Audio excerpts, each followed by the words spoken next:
رسول اللہ صلی اللہ علیہ وسلم نے فرمایا مسلمانوں جمعے کا دن اتنا مبارک دن ہے، اس دن ایک ایسی گھڑی آتی ہے جو بھی مسلمان جس چیز کی دعا کرے، جو بھی اللہ سے طلب کرے، مطالبہ کرے، الا اعطاہ ایاہ، اللہ تعالیٰ اسے عطا کر دیتے ہیں۔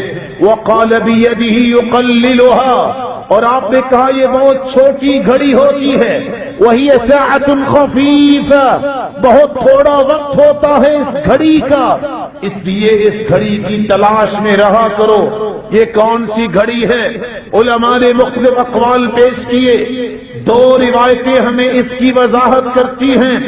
ایک روایت بتاتی ہے اس گھڑی کا وقت ہی بین ان یجلس الامام الى ان تقضى الصلاة، جب خطیب خطبہ دینے کے لیے منبر پہ آتا ہے اس وقت سے لے کر جب تک نماز ختم نہیں ہو جاتی، اس کے درمیان جتنا وقت گزرتا ہے یہ وقت اتنا مبارک ہے، جو بھی مانگو اللہ اسے قبول فرماتے ہیں۔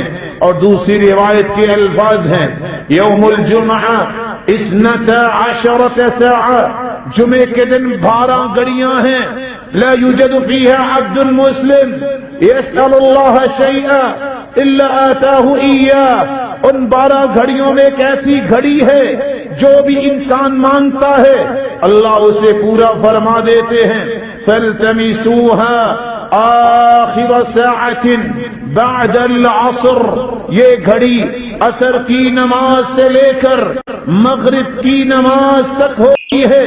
دوسری روایت کے لفظ ہیں بعد العصر الى غیبوبۃ الشمس، عصر کی نماز کے بعد سے لے کر جب تک سورج کی ٹکیا غروب نہیں ہو جاتی اس وقت تک یہ مبارک گھڑی رہتی ہے۔